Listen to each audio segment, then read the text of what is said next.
রাজ্যে প্রশাসনিক কাজে গতি আনতে ও সুশাসনের বার্তা দিতে নবান্নে একের পর এক গুরুত্বপূর্ণ বৈঠকে ব্যস্ত মুখ্যমন্ত্রী শুভেন্দু অধিকারী। সোমবার নবান্ন সভাঘরে প্রথম প্রশাসনিক বৈঠক থেকেই কড়া বার্তা দিতে চলেছেন তিনি।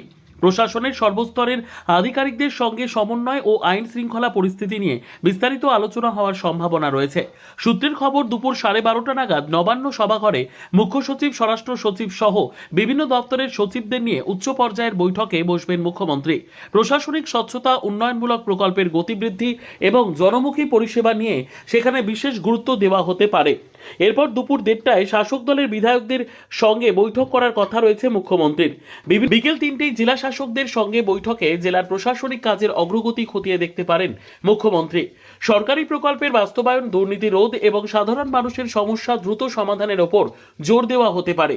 সবশেষে বিকেল 4টেই DGP, ADG, police commissioner, police super সহ রাজ্যের শীর্ষ পুলিশ কর্তাদের সঙ্গে বৈঠকে বসবেন শুভেন্দু অধিকারী। উপস্থিত থাকার কথা জিআরপি কর্তাদেরও।